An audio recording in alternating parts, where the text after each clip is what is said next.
राजसाहेबांचे मीही आशीर्वाद घेतले, आम्ही त्यांचे पदस्पर्श केले, त्यांनी माझ्या पाठीवर थाप दिली. मला असं वाटतं आमचं खूप जुनं नातं आहे राजसाहेबांशी. बाळासाहेब ज्या वेळेला होते त्यावेळेला सुद्धा राजसाहेबांचं आमच्यावरती नितांत प्रेम असायचं. बाळासाहेबांना जेव्हा भेटायला जायचो त्यावेळेला आम्ही राजसाहेबांनाही भेटायचो. आज मी तर त्यांचा शेजारी आहे. मला असं आमचं निवडणूक हा एक वेगळा विषय आहे, मात्र नातं आमचं अतिशय जिव्हाळ्याचं आहे. पक्ष म्हणून त्यावेळेला आमची जबाबदारी होती ती पूर्ण केली, पण नातं आम्हाला काही विसरता येत नाही. राजसाहेबांबद्दल नितांत आदर आम्हाला आहे. राजकीय प्रश्न आहे, एक राजकीय प्रश्न आहे. निधीवरून जो तुम्ही भाषणामध्ये उल्लेख केला होता 20 कोटींचा, त्यावरून तुमचे आमदार विरोधी आमदार आहेत, विद्यमान आमदार ते म्हणत आहेत की स्वतःच्या विकासासाठी त्या 20 कोटींचा वापर करतात. काय करतात? या शेजारच्याच ठिकाणी कॅरम स्पर्धा होत्या आणि त्या स्पर्धेच्या ठिकाणी त्यांना जे काय वास्तू आहे ती आणखीन वाढवून पाहिजे होती, म्हणून ते लोक आमदाराकडे गेले. त्यावेळेला आमदाराने सांगितलं माझ्याकडे काय, मला 2च कोटी मिळतात, मला काही निधी वगैरे नाही. आणि ती लोक ज्या वेळेला मला सांगायला लागली, मी म्हटलं आत्ताच्या आमदाराला तुम्ही 2 कोटी म्हणत असाल तर मी ज्या वेळेला आमदार होतो त्यावेळेला आम्हाला 25-33 कोटी मिळत होते. आजही मी आमदार नसताना माझ्याकडे त्यापैकी म्हणजे 2023-24 आणि 24-25 या कालावधीमध्ये मंजूर झालेले साधारण 20-1 कोटीची कामं आजही व्हायची आहेत.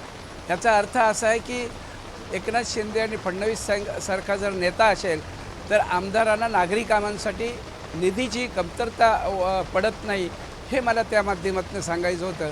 आणि मला असं वाटतं ती काही छोटंसं क्लिप हे करून जे हे चुकीचं आहे. आणि आमदारसुद्धा जर तो मतदारसंघात फिरला तर मला असं वाटतं त्यालासुद्धा आम्ही केलेली कामं दिसतील.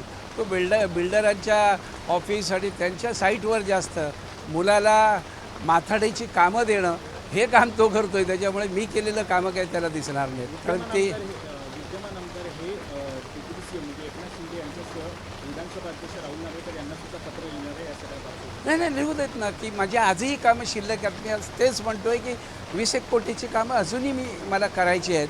मी आमदार नसतानासुद्धा आज मी ती कामं करतो आहे, उद्घाटनं करतो आहे.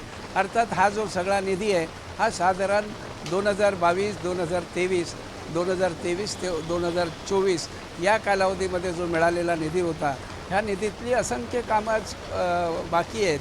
लोकसभा, विधानसभा आणि पावसाळा यामुळे ती कामं थांबली होती. एकच कॉन्ट्रॅक्टर होता आणि आज मला असं वाटतं ती कामं मी करतो आहे.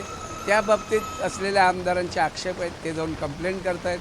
मला असं वाटतं नागरी विकासाची कामे असलेला फंड आणि तो योग्य प्रकारे नागरिकांच्या कामासाठी वापरणं ही माझीसुद्धा जबाबदारी आहे. ते जर कुठल्याही गल्लीत गेले आणि लोकवस्तीत गेले ते दिसतील. बिल्डरांच्या ऑफिसमध्ये जाऊन ती काही दिसणार नाहीत. मला असं वाटतं त्यांनी विभागात फिरावं, म्हणजे त्यांना जागोजागी ती सगळी कामं दिसतील. माझं बोर्ड दिसल्यानंतर ते बोर्ड तोडणं आणि आपल्याला काहीतरी करता येईल यासाठी नारळ फोडणं हा एकसूत्री कार्यक्रम आहे. मग ती बोर्ड कशाला तोडायला घेतात? कामच नव्हती तर. मला असं वाटतं शिवाजी पार्क परिसरामध्ये असलेली सगळी गार्डन, ज्ञानेश्वर उद्यान, नानानाली पार्क असलेले सगळे चौक, इमारतींमध्ये लागणाऱ्या ज्या काही सुविधा आहेत ही सगळी कामं माझ्या माध्यमातून केलेली. त्याला आता काम नाही आणि निधीही नाही. नागरिकांनी तुम्हाला या निवडणुकीनंतर नागरिकांनी तुम्हाला घरी बसायचा सल्ला दिला आहे, त्यामुळे तुम्ही आता घरी बसावं असं सुद्धा विद्यमान आमदार म्हणतात. मला असं वाटतं की लोकांची कामं करण्यासाठी फक्त आमदारच असलं पाहिजे असं काही नाही. मी जवळजवळ 40 वर्ष हे काम करतो आहे.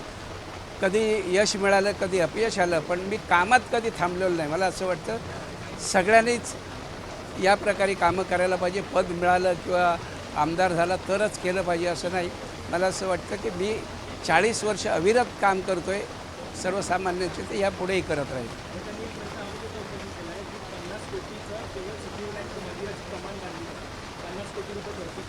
बालिशपणा हा सगळा. एकनाथ शिंदे साहेब आणि फडणवीस साहेबांनी 500 कोटी रुपये हे सिद्धिविनायकाच्या ज्या सुविधा आणि इतर सौंदर्यीकरण यासाठी दिलेलं आहे.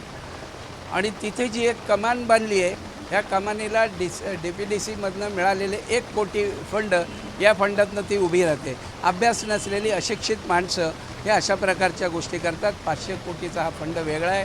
आता जी कमान उभी राहते ती फक्त 1 कोटीमध्ये राहते आणि ते स्वरूप आपल्याला दिसेल. तो खर्च साधारण खूप मोठा होतो आहे. हा बालिशपणा आहे सगळा. आणि मला वाटतं आपलं अज्ञान त्या माध्यमातून ते लोकांसमोर व्यक्त करतात.